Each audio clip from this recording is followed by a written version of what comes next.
PhD ಪದವಿ ಪುರಸ್ಕೃತ doctor Raghavendra Biradar ಅವರಿಗೆ BT ಚಾನಲ್ ವತಿಯಿಂದ ಯುಗಾದಿ ವಿಶೇಷ ಸನ್ಮಾನ.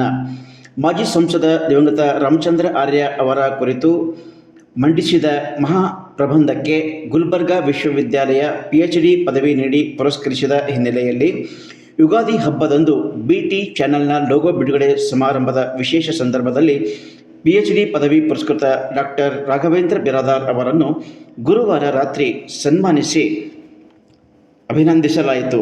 ಈ ಸಂದರ್ಭದಲ್ಲಿ ಶಿಕ್ಷಣ ತಜ್ಞ ಶಿವಶಂಕರ್ ತರ್ನಳ್ಳಿ, ಸಾಮಾಜಿಕ ಚಿಂತಕ ಪರಮೇಶ್ವರ್ ಆರ್ಯ, ಖ್ಯಾತ ಉದ್ಯಮಿ ಪ್ರೇಮ್ ಜಾಜಿ, ಸಂಜೀವ್ಕುಮಾರ್ ಹುಡುಗಿ, ಕಟ್ಟಡ ಮತ್ತು ಇತರ ನಿರ್ಮಾಣ ಕಾರ್ಮಿಕರ ಸಂಘದ ಜಿಲ್ಲಾಧ್ಯಕ್ಷ ಬಸವರಾಜ ಮಾಳ್ಗೆ, ಗಣ್ಯರಾದ ವಿಜಯಕುಮಾರ್ ಬಿರಾದಾರ್, BT ಚಾನಲ್ನ ಸಂಸ್ಥಾಪಕ ಶಶಿಕಾಂತ್ ಭಗೂಜಿ, UIC ನಿವೃತ್ತ ವ್ಯವಸ್ಥಾಪಕ ಸುಭಾಷ್ ಭಗೂಜಿ, ನಿವೃತ್ತ ಶಿಕ್ಷಕ ಸೋಮಶೇಖರ್ ಪಾಟೀಲ್ ಶರಣನಗರ್ ಸೇರಿದಂತೆ ಇನ್ನೂ ಅನೇಕರು ಈ ಸಂದರ್ಭಕ್ಕೆ ಸಾಕ್ಷಿಯಾದರು.